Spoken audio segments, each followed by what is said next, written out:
the recording option. Did y'all hear that too? Oh, I did, yeah. Okay, cool. So Good. now recording is happening. I'm going to give it one more minute for Philip, and then I'll just go ahead and open up. I can open up for everybody, right? They'll just see us talking. Is that right? Or Yeah, let's be careful what we say. Yeah. This is where you start to talk about those policymakers. Yeah. I'll give it one more minute, and then people can come in. Okay.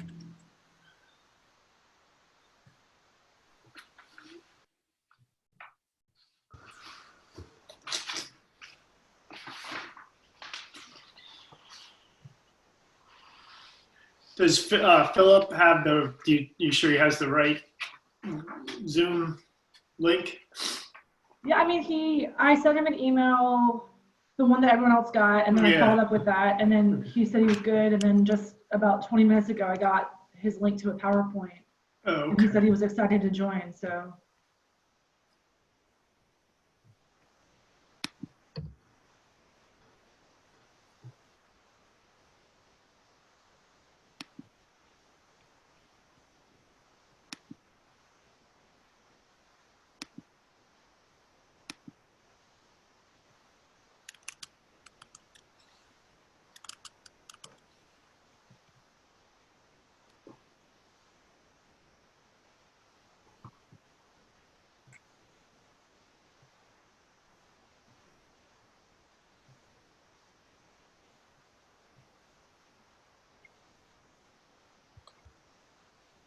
I'm going to email him the panelist login again, but I'm also right now going to open up to everybody. All right, so it's going to start broadcasting, so you're all visible.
Hello, everyone who is joining us for today's webinar. Before we get started, I always like to ask or to find out a little bit more about who all is with us today. So I'm going to post some questions in the chat box and would love for you to, if you feel comfortable responding. We'd love to know who you are and where you're joining us from. It could be a place or it could be a state of mind. And then also what brings you here today? What makes you tune in and what are you hoping to learn? So I'm going to post these in the chat box, and if you'd like to share with us, we would love to get to know who you are.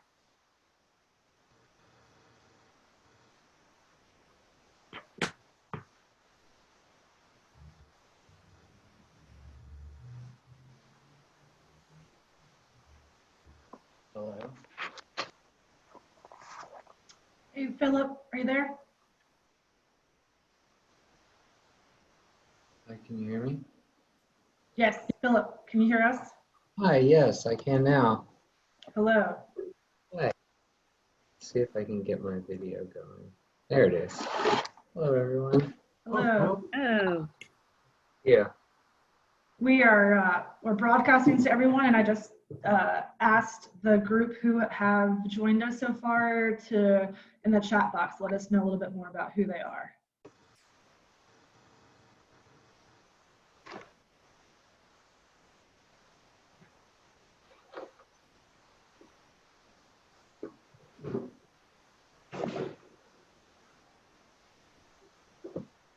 Well, in the interest of time, I'm going to just keep this rolling. to, as people are coming in, again, we have in the chat box some questions to get to know a little bit more about who you are and where you're joining us from. But in the meantime, I'm going to go ahead and kick off the webinar so that we can stay true to time. I'm going to let you know about who's joining us today, a little bit more about the webinar series, and then we'll really dive into our guest speakers.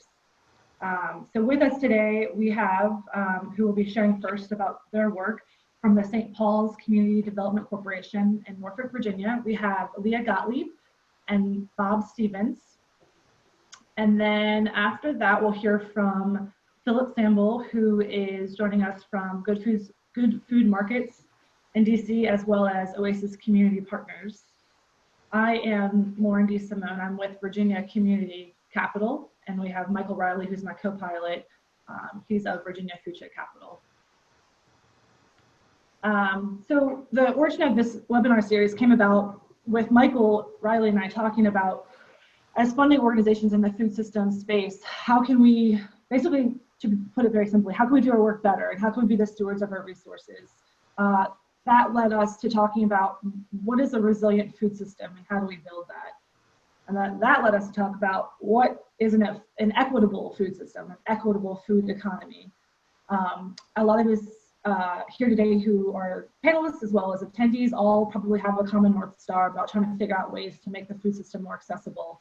And that often leads to a lot of loose ends of other factors involved. And so these webinar series are envisioned as a dialogue, really, a conversation about ways to identify steps towards building a more equitable food system, and hopefully also hearing from folks who have resources that can help with that, who have obstacles in place that perhaps these conversations can help to surmount. So again, really we are envisioning this webinar series, which is through the end of the year, as a conversation and as a chance to highlight and feature good work, and also work that's challenging, because it really is all challenging, but ways to hopefully sort of navigate some of these challenges. The overview of the hour is that each guest organization has about 10 to 15 minutes to share a little bit more about their work. And then we have asked them as well to think about some pointed questions around what does equity mean, and what does equity in a food system mean. And so we would love for the last third of this hour with you all today to be a chance to have a dialogue about that. And we welcome at any point in time your questions that you might have about any of the topics that you hear, or what you're experiencing on your own in your own communities. No question's a bad question. And also, we will be continuing this webinar series. At the end of today's hour, I'll share a link for future webinar registrations. We have one in October, November, and December, so that we can continue the conversation. Before I turn it over to our speakers, Michael, did you want to share anything else that I've maybe missed, and then also maybe recap the first two webinars that we've had? Yeah, absolutely. Thank you, Lauren. Thank you so much. I appreciate that. And thank you all for joining us today. I'm just looking at the participant count. We have 35 attendees this afternoon, which is fantastic. That's, I think, our largest group yet. So we're super excited that you all took the time to join us again on this day, beautiful fall day in Virginia. And as Lauren stressed, this is a conversation. We've scheduled these out through the remainder of the year, and quite frankly, I'd be really stoked if we can go beyond that. I mean, and just continue this conversation, because I think this is a topic that obviously is. I'm very passionate about, and the work that I do and that we do collectively in this space with all these organizations representing us today. And I believe that it is truly one of the most important things we can talk about, is how we do create a equitable, regenerative food system that works for everybody. And that's, I think, really the operational phrase there. It really does need to work for everybody. So this is our third webinar in the series. We started off back on August 11th, and then we had one again on August 25th.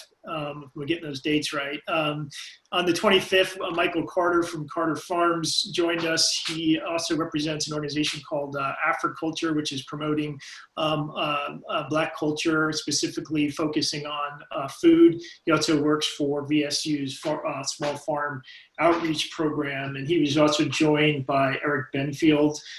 In that webinar, Eric is with Virginia Cooperative Extension and also represents Virginia Tech Center for Food Systems and Community Transformation. So they shared a lot of insight with us. Michael is, if you all know Michael Carter, he's just got some great ideas around development of an equitable food system. So we were really energized to have them.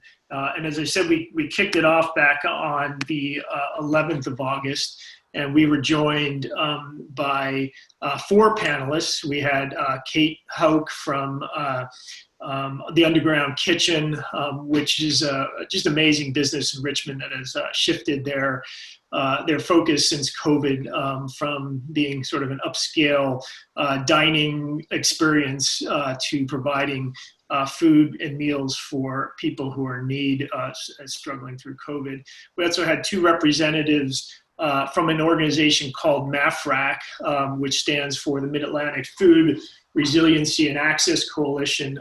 Tom McDougall, who is a founder of 4P Foods, and Pam Hess, who works for Arcadia Center for Sustainable Food and Agriculture. And both of them are fabulous speakers and give us really good background about really what MAFRAC's trying to do. MAFRAC formed really as a result of the breakdown of the food system during the pandemic, during the outset of the pandemic, and they have been just doing a phenomenal job of raising funds and distributing grants to different organizations around the region. And really what they're doing is actually trying to support the cost differences that exist between what farmers need to produce food and those who are struggling to access quality food. So it's a great program. And our very first speaker to kick off this whole program was just a dynamic speaker and amazing person, Marlon Buckner, who is a Virginia resident and runs a company called MB2 Solutions. He's also involved in the Reinvestment Fund, which is one of the largest CDFIs in the country. CDFI is a community development financial institution. And Marlon shared some great pearls of wisdom with us, and the one I sort of want to use to maybe segue into our conversation today is that at one point in his presentation, he said that we all suffer from this extractive food system. It's one that imports and relies heavily on cheap, often slave-like labor, scales that up to maximize profits, and spits out the least healthy products you can possibly imagine. So that is our food system, and I think that those of us working to transform it and to create a new vision for how we can, again, feed our communities and do so in a way that is available to everybody. That's what those of us here on this panel here today, I think, are really very passionate about, and we have some great folks doing some great work. So with that said, again, I want to welcome our panelists, and I think if it's okay, should we start with Philip? Is that okay? Because I know Philip this is the first time I've met all the panelists today, and I'm as excited as anybody to learn more about the work that they do. Philip represents Oasis Community Partners, and they have a project called the Good Food Markets, started up in the DC area. And again, just doing incredible work, providing access to healthy food for folks in that community and other places where they are looking to expand. So Philip, with that, I'll turn it over to you, and you can share with us about the work you're doing, and we look forward to hearing more about that. Thank you. Great. Philip, are you good with your screen share? Yeah. Am I authorized to share my screen? That's a great question. I'll try and we'll see what happens. How's that? Sure. Why don't you do that? And then, Can you guys see the picture of Good Food Markets? yes. Okay, great. If I have any audio issues, please stop me and I'll try to fix it. Thanks for the introduction, Michael and Lauren, for the invitation to participate today. I'm Philip Sambol. I'm the Executive Director of Oasis Community Partners, which is a DC-based 501c3 that, amongst other things, operates the Good Food Market social enterprise grocery store, which you can see here. This is our pilot location in Ward 5, DC, which launched in 2015. We're in our 6th year of operation, and we are a mission-driven business dedicated to improving food access and community health.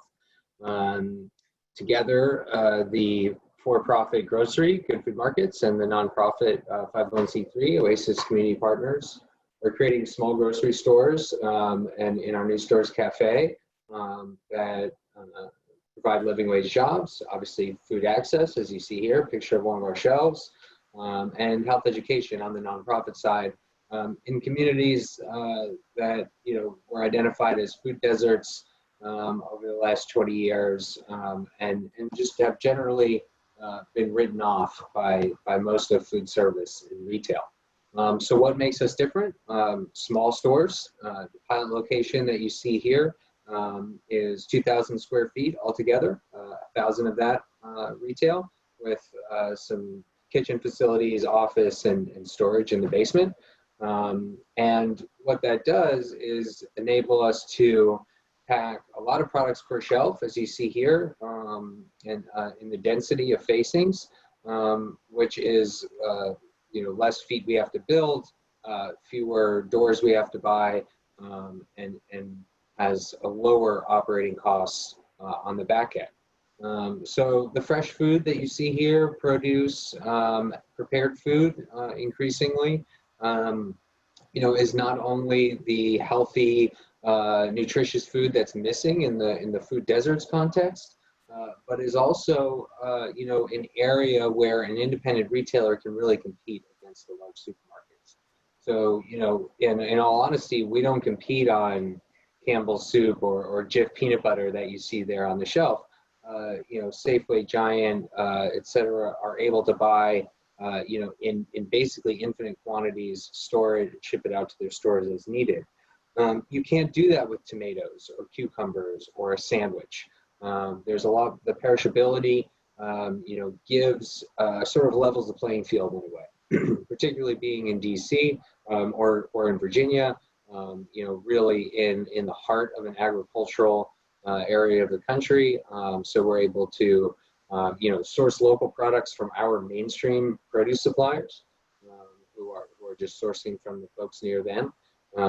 As well as with independent relationships with farmers and wholesalers and aggregators. So we're able to drive a higher margin on the products that are most needed from a public health standpoint. And as I mentioned, Good Food Markets being a social enterprise majority owned by the nonprofit really, allows us to play for break even. So a traditional entrepreneur operating a store in the same neighborhood, would have to take out a commercial bank loan with less than favorable terms compared to what a social enterprise is able to secure in, say, program-related investments and other innovative financing structures that are either only available to nonprofits or are created through the hybrid structure. And I'm happy to talk about that more in the Q&A. But what's next for Good Food Markets? We are under construction on these two stores that you see here. That's why they're pretty little drawings instead of more indicative photos. But one in Ward 8, DC. This is a public-private nonprofit partnership with the Bainham Family Foundation, Good Food Markets, Oasis, the DC Deputy Mayor for Planning Economic Development, the Department of Small and Local Business Development, along with the Department of Insurance, Securities, and Banking, all sort of pulling from their own pools that are for either community development, fresh food retail, retail in underserved communities outside of the food space, and finding ways to come together around, what's really an innovative space. It's been very difficult to use, you cannot deploy federal low-income housing dollars for retail development, which has made building complementary retail, community-serving retail in communities where there's a high density of low-income housing difficult.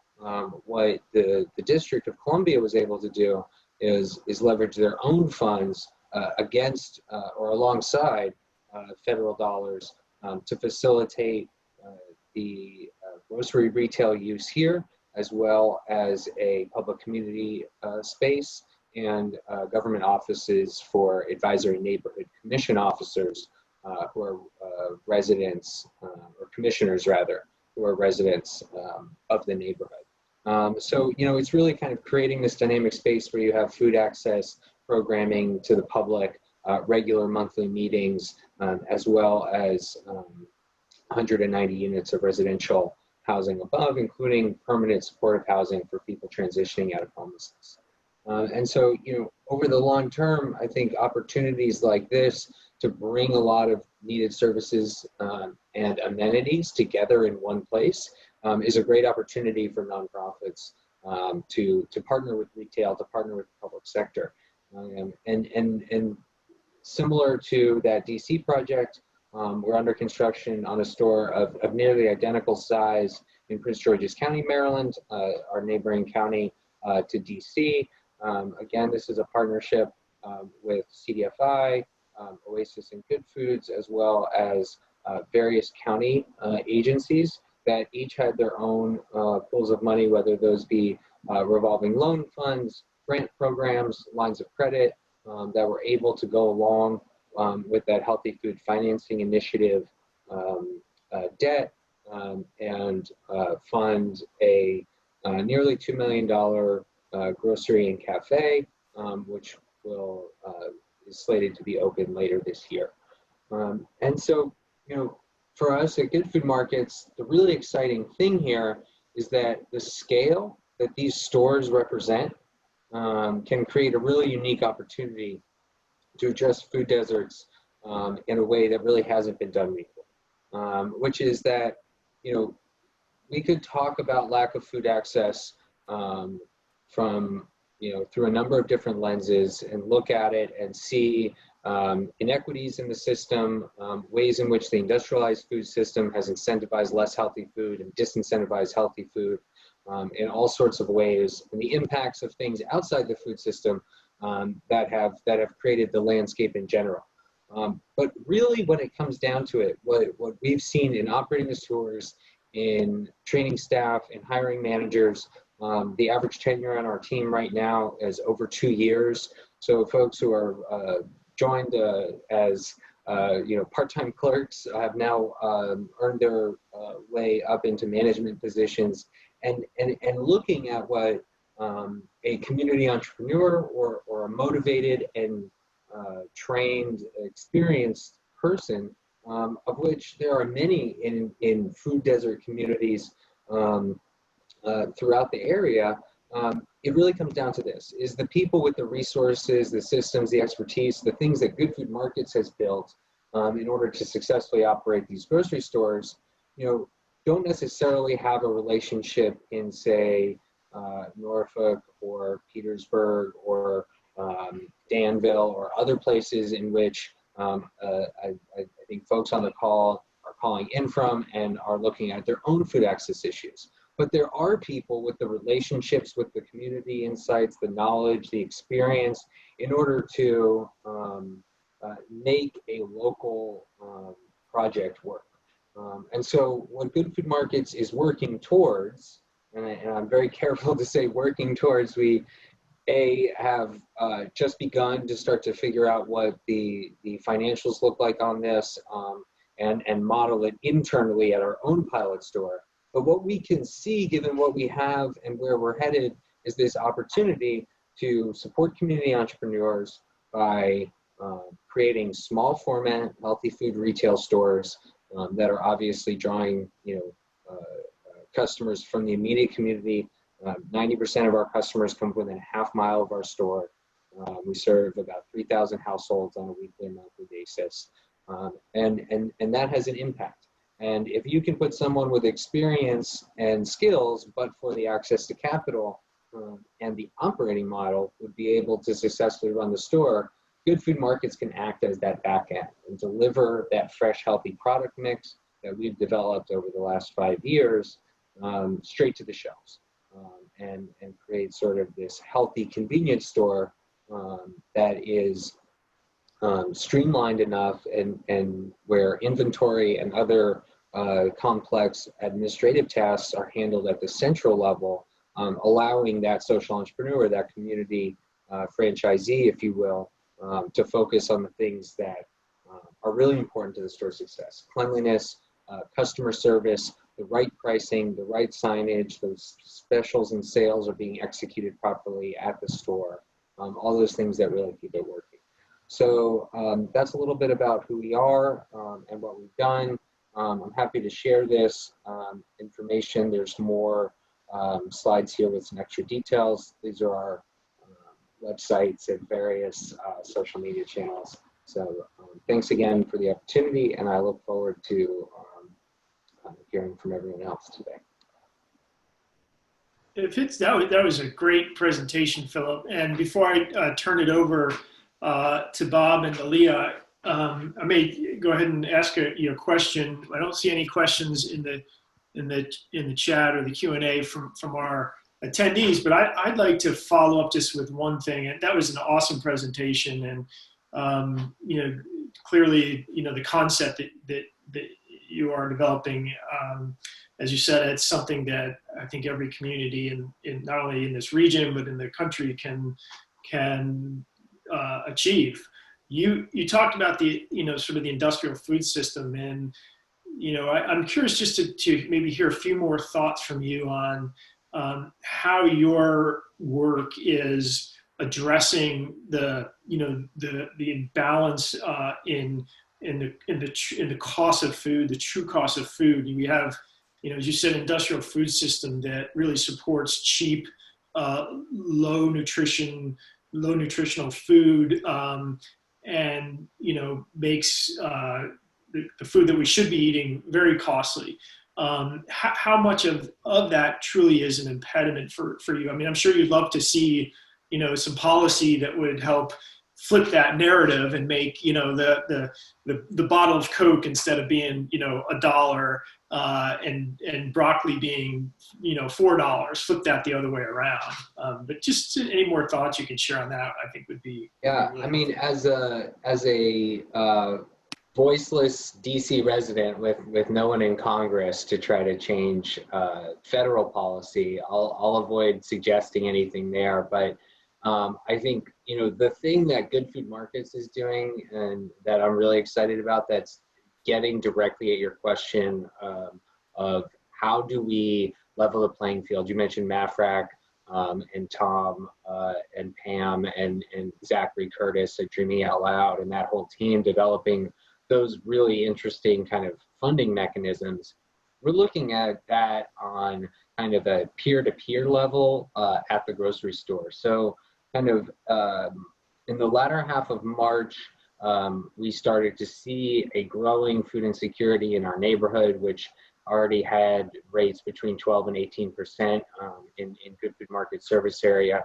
So we started mobilizing, thinking about, okay, how can we serve that need, and what is it going to grow to, and how are we going to meet those needs? Fortunately, there was a lot of like-minded folks, particularly at the foundation level, who were funding kind of food banks and other types of providing free food, so that people who were experiencing joblessness or food insecurity potentially for the first time, and about half of our food bank participants were experiencing food insecurity during COVID for the first time, at least in a self-reported way, that we had to develop something that evolved into a weekly food bank, which was funded by some early COVID grants, But I think everyone has seen those sort of fall by the wayside, and the question has become, okay, now what?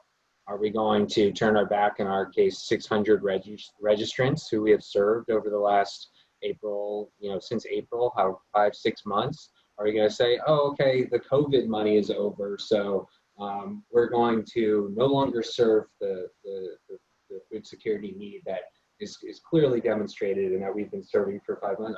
We can't walk away from that. At the same time, we can't continue to buy food at full cost and give it away at no price.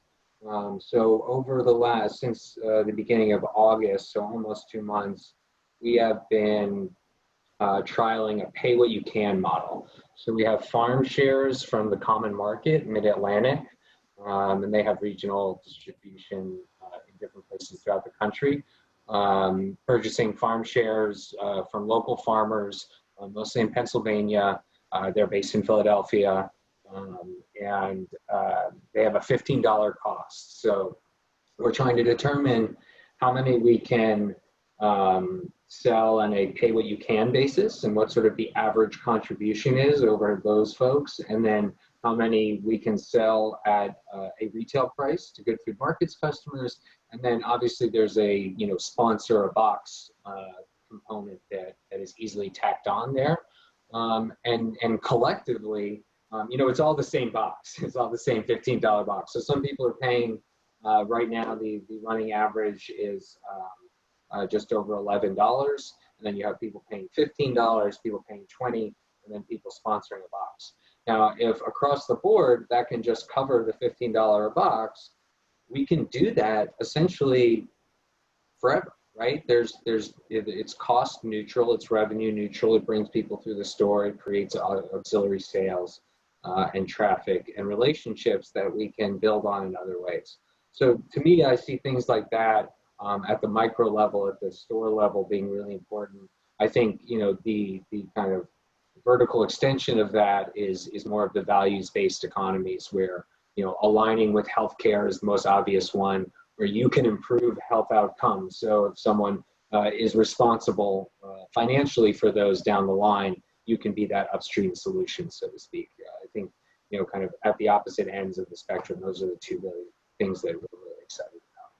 That's great. Thank you so much for sharing that with us. I think the pay what you can model is a really creative way to deal with, unfortunately, a system that works against us. I think that's probably a topic for a whole nother webinar. I know it's one that you can get really deep in the weeds on. Thank you so much, and we'll definitely, I think I'm optimistic that we'll get you represented in Congress up there in DC sometime, hopefully pretty soon.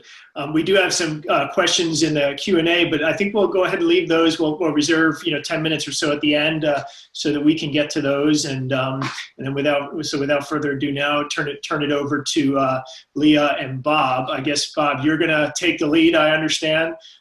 So we'll turn it over to you. And again, we welcome you once again, and let you go ahead and share the work that you are doing and with our group here today. Thank you for joining us. Thank you, and thank you, Michael and Lauren, for the invitation. And we're certainly grateful for the opportunity to participate in this very, very important dialogue around what we consider one of the greatest social injustices in our society, and that is lack of food access, and of course, which leads to food deserts. Philip, thank you, and it's certainly good to hear from you again. I will just start by just doing a brief introduction.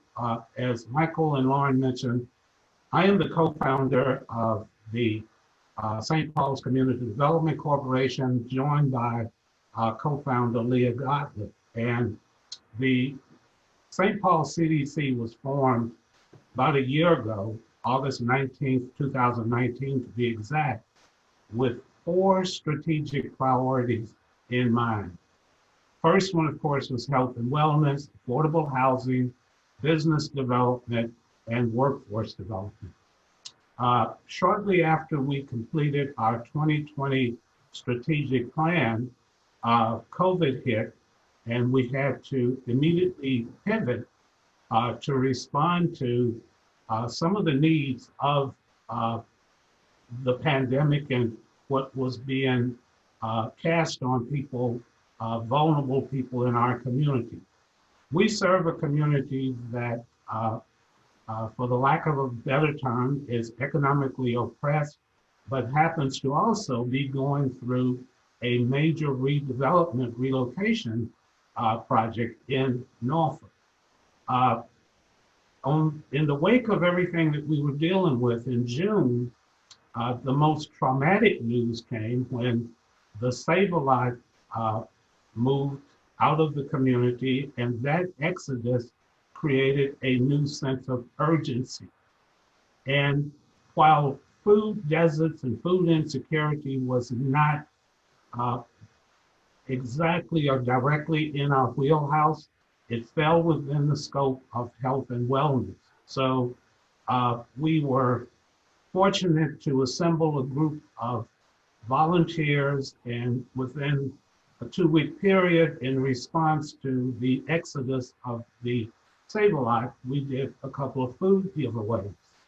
Gave away over 25,000 pounds of food within a 2-week period over the span of 2 weekends. That event, those events, was quite revealing to us in terms of community engagement. And our focus, when we pivoted to the food space, the focus became, how do we help people eat now? But in addition to that, what's the long-term solution? I have served on a board of an organization that focuses on food deserts, but not to the extent that I would be considered an expert. But what was very, very clear from the data and from the evidence that we've come across is that we needed to look at a long-term solution. Food deserts and food inequities did not happen overnight. In addition to that, we needed to look at the social injustice of it to the extent that whatever the long-term solution was going to be, needed to be community-oriented. So we started to focus on the food-oriented development. After those 2 events where numerous volunteers came together, we made a commitment to ourselves and to the community that the catalyst for any work that the CDC would do in this community would be driven by food. So the point here is, how do we focus on creating this ecosystem, this infrastructure that allows for a comprehensive food system to exist and that also engages the community? That has been the focus of the CDC. We've been fortunate to have organizations that have come alongside the CDC with resources, with ideas, with volunteerism, as they say, time, talent, and treasure. The CDC is a 501c3 tax-exempt organization. So our focus, and I'm going to pause here for Leah to finish some thoughts. Our focus at this juncture is to create a food system that brings about the equity, but also produces a sustainable, efficient, and economic model by which we can transfer to the community that's owned by the community. For example, the Good Food Market, and I'm going to just play on that for a moment. That is one of the models that we are seriously considering because it checks all of the boxes under the CDC strategic plan. And what I mean by that, it provides workforce development. It provides opportunity for people that want to be a grocer. It provides opportunity for small grocers to strive and be sustainable. The emphasis here is, in this instance, will be sustainable. In our community, we have witnessed an iteration of stores that have come and gone. We've lost the Farm Fresh and lost the Sambol. I understand that there were other stores in this community. So at some point, we have to stop the hemorrhaging. We have to come up with a community-focused solution that is sustainable and not just a one and done. So with that, I will pitch it to Leah, and she'll share some additional thoughts. Thanks. Thanks, Bob. And yes, Philip, great to see you again. And thanks for sharing, all of you. I mean, it's great for us really to follow behind you, because a lot of what you said, like Bob, you know, to piggyback on what Bob said, it falls right in line with what we do at the CDC. A few things that I'd like to share also, just as Bob said, that because of COVID and other things that happened in this community, in the St. Paul's community, the CDC had to also pivot really in its mission and its structure. So while initially our mission was focused on the St. Paul quadrant, on what was going on in this particular community, because of the pandemic and also the closing of the Save-A-Lot, what happened as we began our discussions of what we needed to do to help people, we were approached by other entities, not just in Norfolk, but regionally, that, hey, what are you all doing in this area? Because an area called Berkeley within the Norfolk area also is experiencing some issues. What about Huntersville? What about on the peninsula? You know, such that the conversation changed into, well, keep us in mind, let us know, how can we collaborate, or how can we leverage together as a region to create not just its one store, not just its one entity here or there, how can we leverage it more from a regional standpoint, and put, maybe it's not cookie cutter here and there, but to tailor it for a specific community, for a particular area. One community may not have a lot of space. Another community may have more land or warehouse space that you could put something a little bit larger. So that's how we have pivoted, and really, and it's been exciting for us to look at the solution in more of a regional approach. In scope, still looking again at providing healthy food, still looking at providing fresh fruit, business development, workforce development, you know, what's the access there for in certain areas to small medical access or dental access, or even, you know, pharmacy access.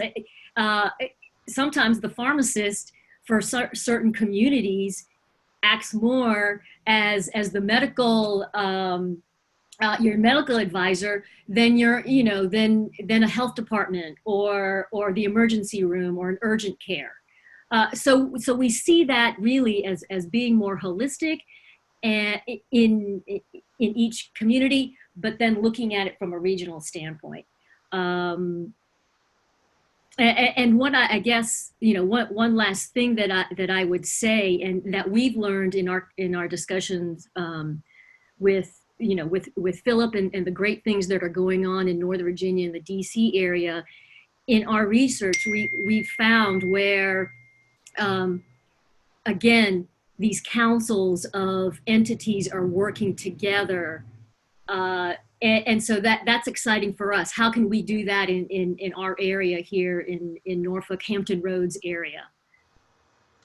So let me just make one follow-up point here. In the midst of responding to the urgency, the immediate urgency, the CDC formed a Community Food Disparities Coalition, which is made up of people in the community on the ground that can inform the work that we're doing as we do the research, as we identify the resources. As a result of that, we are creating a pilot project in the community that we're hoping to stand up here in the near future. And we're also looking at some point in time, and I will share this for those practitioners out there that may be looking for solutions, is a demand analysis will help you to determine feasibility, viability, help you to determine economies of scale, efficiencies of scale, because we don't have room for failure here. This is not a trial and error kind of exercise. Leah and I both come from a corporate background. Even though we've been social entrepreneurs for over 20 years, we understand both sides of the balance sheet.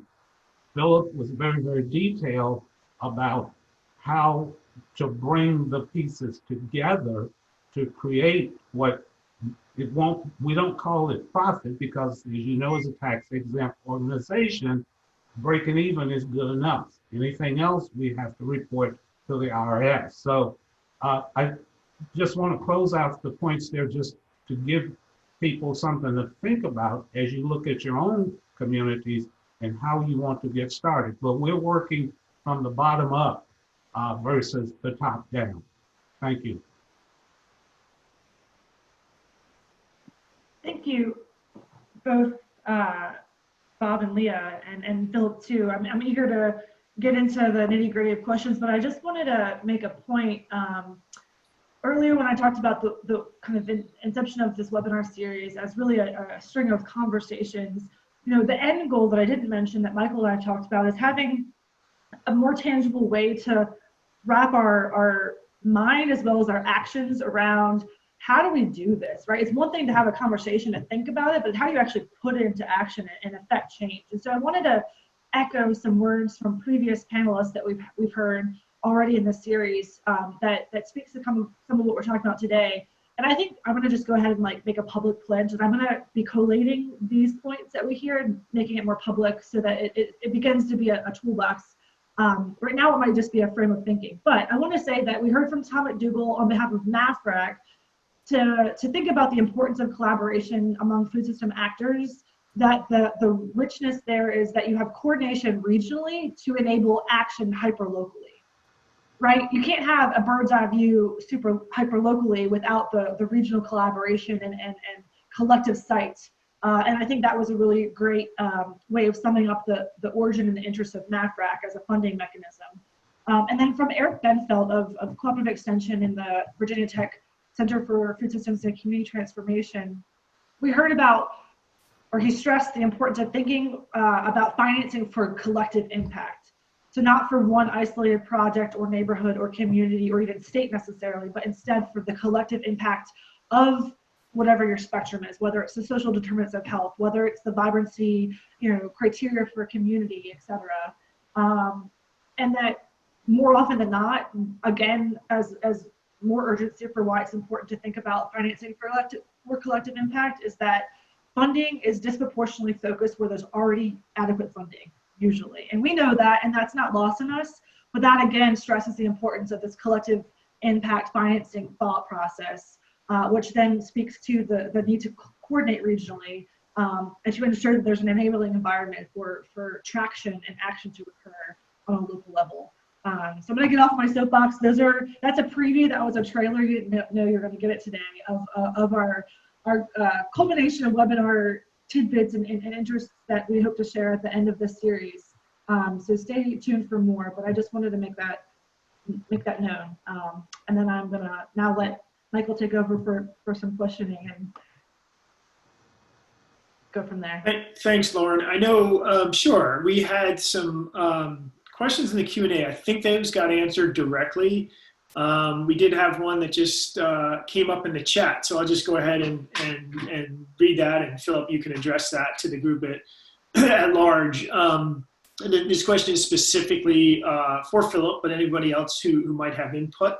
Was there any discussion around making these markets co-ops? And one more question, do you sell conventional goods at these markets as well?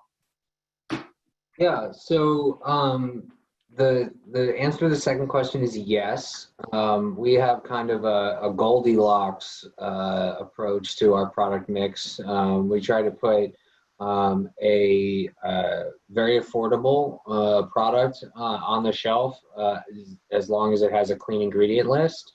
So we try to avoid added salts, sugar, fat, artificial colors, preservatives. Even in a lot of cases, we're able to keep off the shelf. So we try to do that on the affordable kind of entry level, and then a either national or private label brand, and then a local organic brand, depending on the SKU. That's just general. And on the co-op thing, I think co-ops are a great solution for a lot of communities. They're very challenging to start. For us, we are not set up that way. So it's not really sort of the Good Food Markets model is not a co-op model.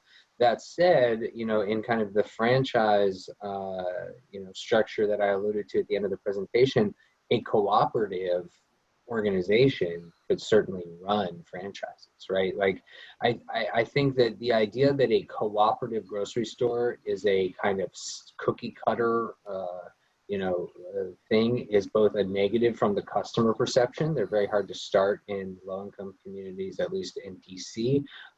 It's been very challenging because people have a view of the co-op and the kind of like off-the-shelf marketing, store in the co-op, system is really skewed towards the higher income customers. So there are a lot of ways to do it. Co-ops are a great structure. I don't know if they're a great way to run a grocery store, right? It's an effective corporate structure and governance structure, but from the speed of business that you need to run to maintain operations and manage staff, I've seen it be a little top heavy. And look, everything has its strengths and weaknesses. There's certainly critiques of our own model and things that it makes it hard for us to do.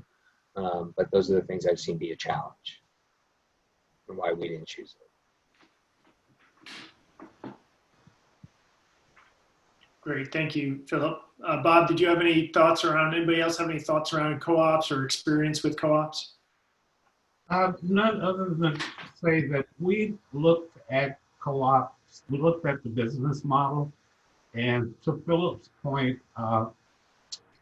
the jury is still out on that, particularly as it relates to our community, which once again is why a demand analysis is sorely needed, which will help us to best determine what model is most conducive for our demographic.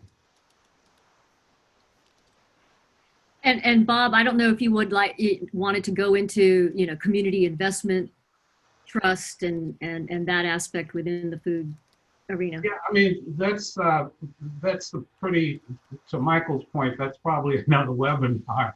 But we've also explored the possibility of creating a community investment trust, which allows residents to invest up to $100 in the trust, and that is a tangible method of residents taking ownership in a venture, which of course would be used to support the store or programs associated with the store.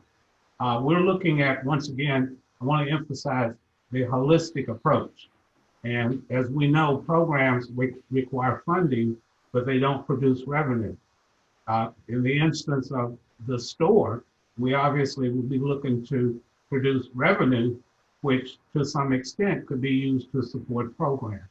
So these are, the issues that we are working through, but we believe that a community trust would be the vehicle by which we could do that, or not. I mean, it may not be necessary.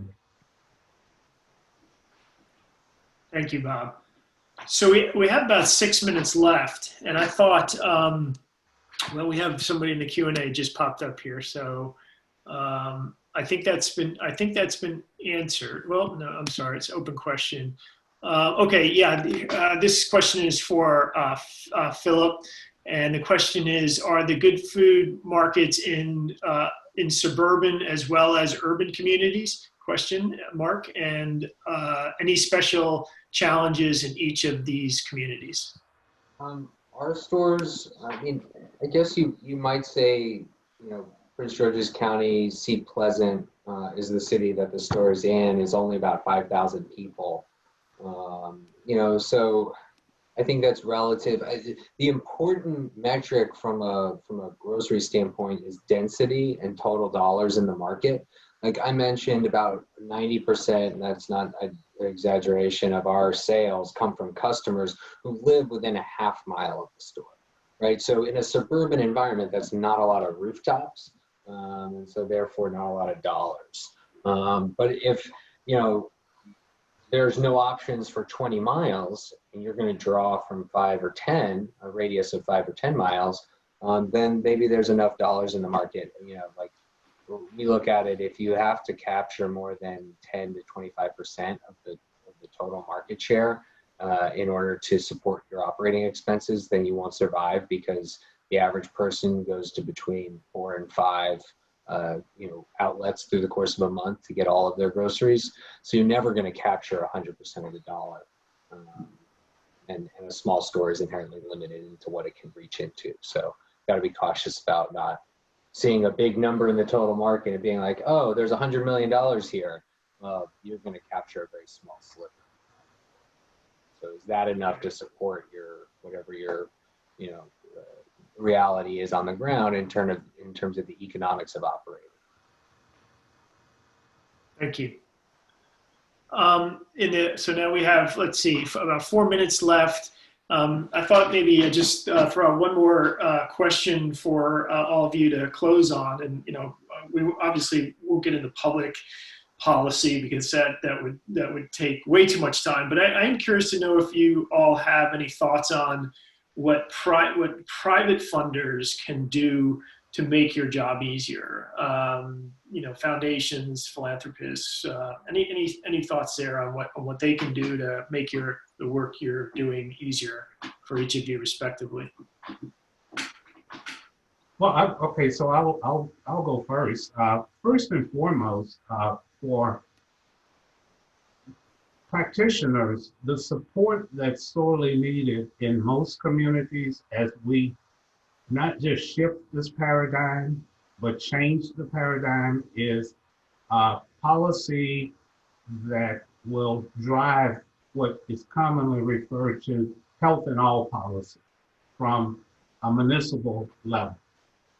When local government engages to support, and that is not to be confused with providing funds and resources, because the purpose of organizations such as the CDC is to do the work that most municipalities can't. However, the support can come from municipal government in terms of policy that supports the body of work at the community-based level. So that in and of itself will attract investors. There's a level of confidence there. It will attract philanthropy dollars, as well as help support public-private partnerships.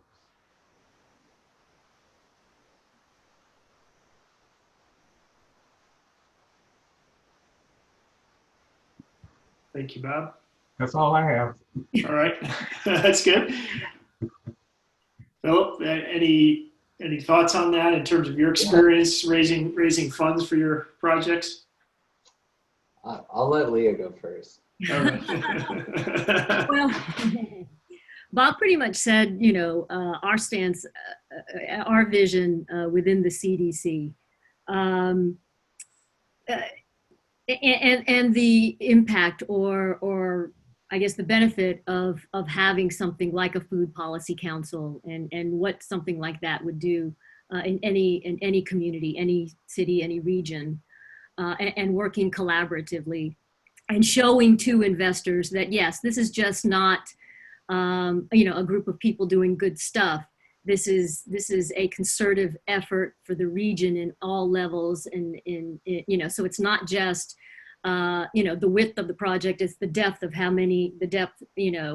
of how important it is to the region.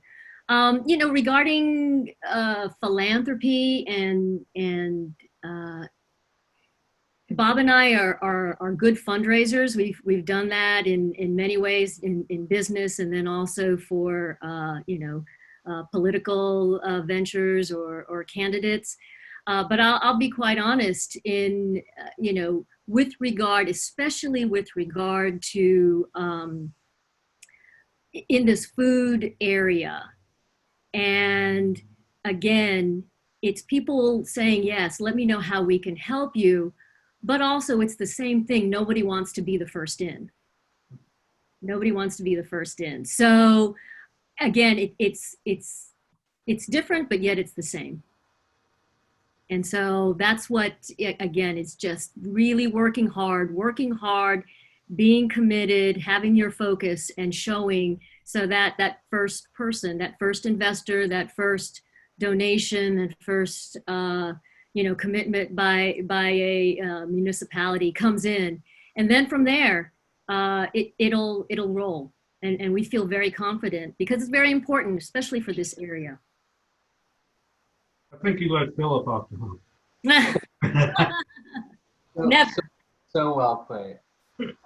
I couldn't agree. I wouldn't have said it better myself. So I'm glad to take the end of the train here.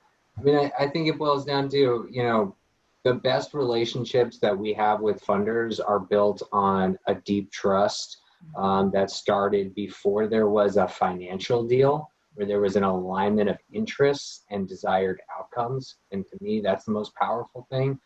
That also cuts across informal partnerships as well. If you can find the folks that your outcomes are aligned, you don't have to coordinate activities. You're driving in the same direction. You're gonna, follow in each other's, headway in the wake, and have a little bit easier as you go together. So maybe to funders, it's, find a way, to give more and take less, ask less. If you have an organization that you feel good about and people are in charge that are, responsible and serious, I think, find a way to invest more heavily and ask less of them. Every dollar that an organization has to spend in reporting, they have to earn $1.50 because it costs money to keep the lights on. So, you're giving with one hand as you're taking with the other, in terms of feedback and needs. At the same time, there's so much to be learned, and those great relationships we have with funders outside of lending are all based on kind of like data analysis, partnerships with academic and research organizations, and like really what's going on here. Like, I have my view, you heard that today, but like what's really happening here? And so those are the things I hope we can replicate and maybe others can learn from, that I think are best practices.